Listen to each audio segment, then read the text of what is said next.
So guys, coming to the last part of the embryology, systemic embryology, let's talk about the cardiovascular system development, which is one of the most asked topic in the systemic embryology.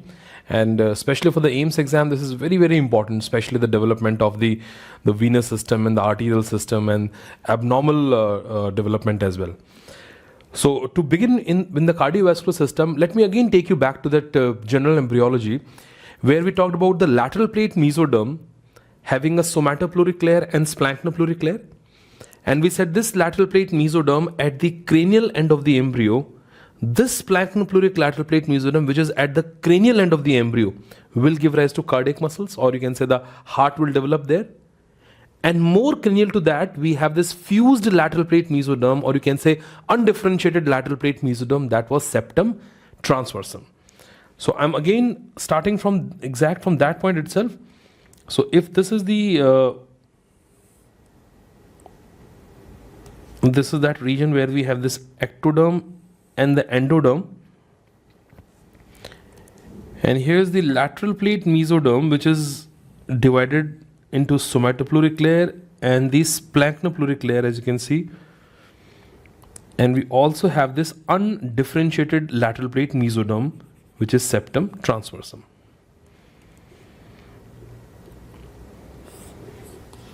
So guys, this is the septum transversum.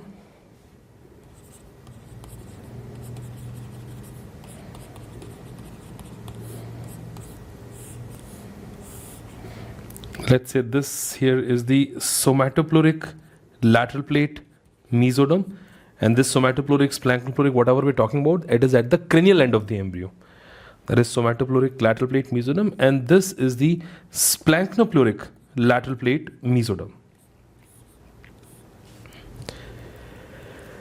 Septum transversum. Well, what septum transversum in the context of cardiovascular system will give rise to?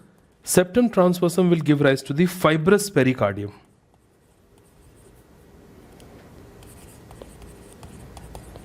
One of the derivative of the septum transversum, that is fibrous pericardium.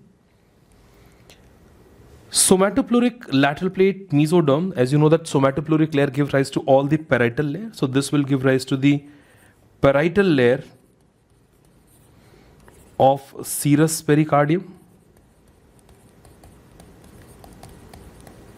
parietal layer of serous pericardium, and splanchnopluric lateral plate mesoderm. You know, the splanchnopluric lateral plate mesoderm, it is believed to give rise to two things. One is the cardiac jelly. Although honestly speaking, this concept of cardiac jelly is a bit obsolete now, but let's go with that old thing only, that is cardiac jelly, and something called as myoepicardial mantle. There is a myoepicardial mantle. Cardiac jelly will give rise to what? Cardiac jelly will give rise to the endocardial cushions, also called as the AV cushion, endocardial cushion or AV cushion, and not the cardiac muscle. In some book you'll find that cardiac jelly give rise to cardiac muscle. In fact, the belief is that cardiac jelly is secreted by the myocardium only. So endocardial cushion, whereas myoepicardial mantle, look at the two words here, there is one is myo and one is epicardium. Myoepicardial mantle will give rise to the cardiac muscles. This will give rise to cardiac muscle, and it will also give rise to the epicardium. And what is epicardium? Epicardium is just another name for visceral layer of serous pericardium. It is just another name for visceral layer of serous pericardium. So this is about the overall thing, that septum transversum will give rise to the fibrous pericardium. Parietal layer of serous pericardium is, parietal layers are by the somatopluric lateral plate mesoderm. Cardiac jelly from the splanchnopluric lateral plate mesoderm contributes to endocardial cushion, and then myoepicardial mantle, which is again from splanchnopluric lateral plate mesoderm at the cranial end of embryo, will give rise to cardiac muscle as well as the visceral layer of serous pericardium. Heart is developing exactly in what part, guys? I mean, we said heart tube and everything will develop in this splanchnopluric lateral plate mesoderm. So in this splanchnopluric lateral plate mesoderm, the point where I'm showing you here, this is a site where the two heart tubes will develop.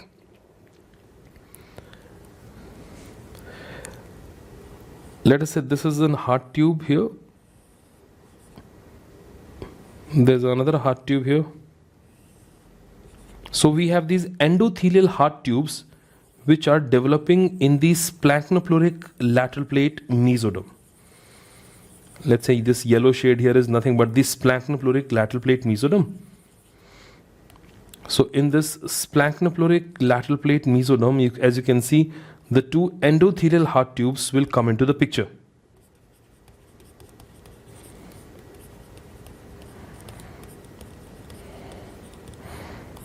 Endothelial heart tubes. And then these endothelial heart tubes, they fused with each other and they give rise to a single heart tube, in which even the caudal end of the heart tube is having the two horns as well.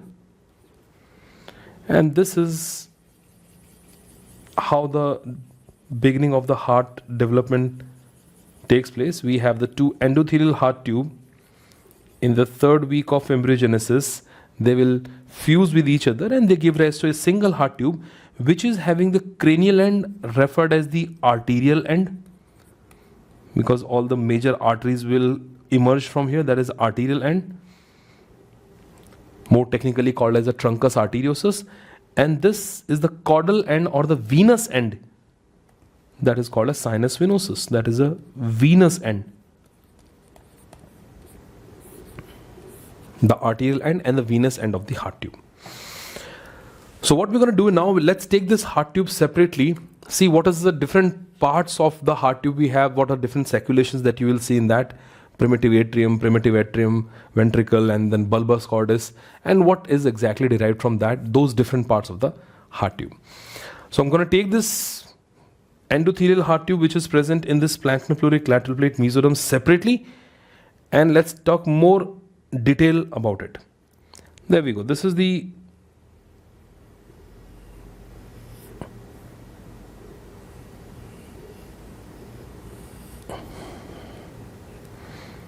So guys, this is the venous end of the heart tube, and you can see that is the arterial end of the heart tube. So we can broadly divide this tube into 4 parts, starting from the caudal part, or you can say the venous part. This is called as the sinus venosus. That is sinus venosus, which is having 2 horns. We got this right horn of the sinus venosus, and there is this left horn of sinus venosus.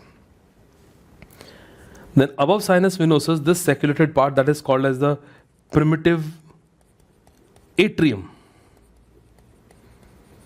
This is primitive atrium, followed by primitive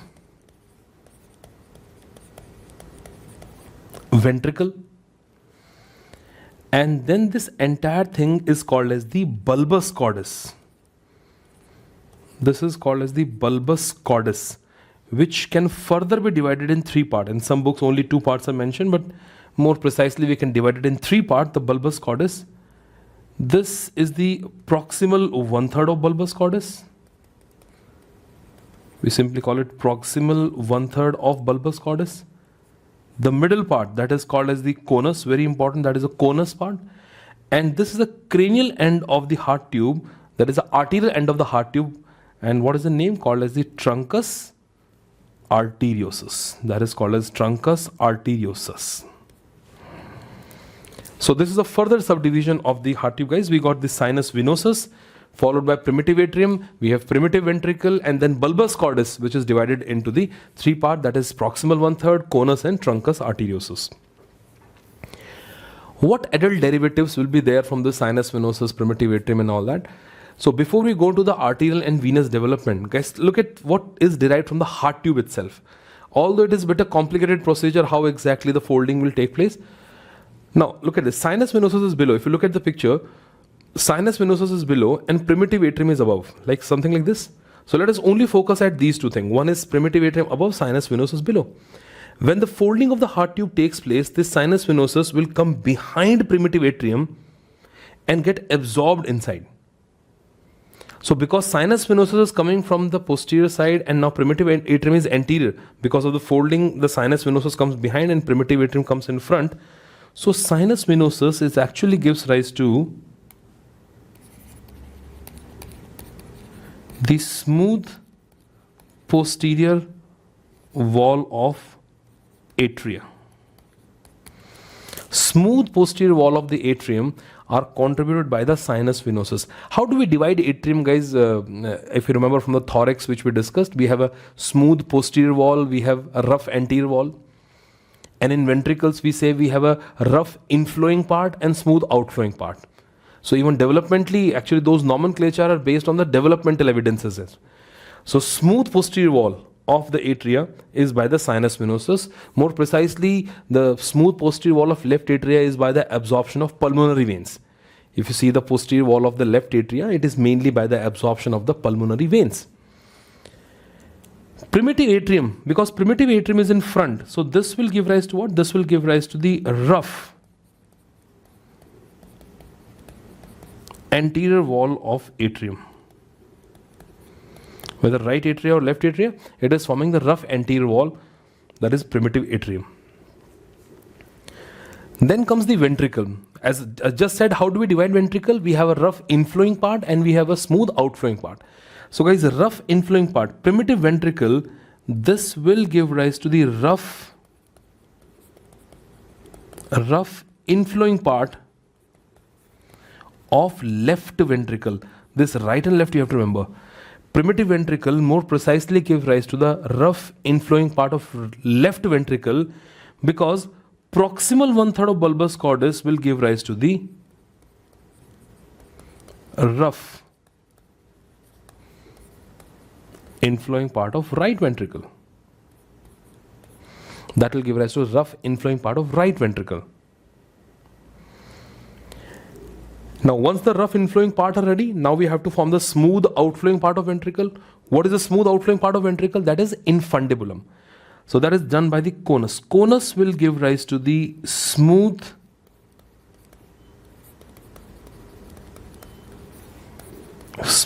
outflowing part of both ventricles. It will give rise to a smooth outflowing part for both ventricles, that is conus, which is also called as infundibulum. So you can simply write infundibulum also. Simply the infundibulum of both ventricle is derived from the conus part.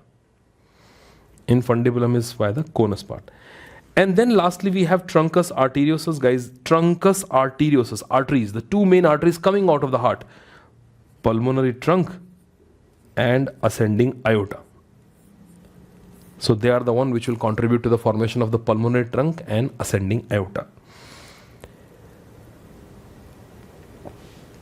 So these are the overall derivatives from the heart tube. We still have to discuss that how the interatrial septum, interventricular septum will form, and more importantly we have to talk about the development of all major arteries and all the major veins. But you may get a direct question from that, what part of the atrium and ventricles are derived from these respective regions.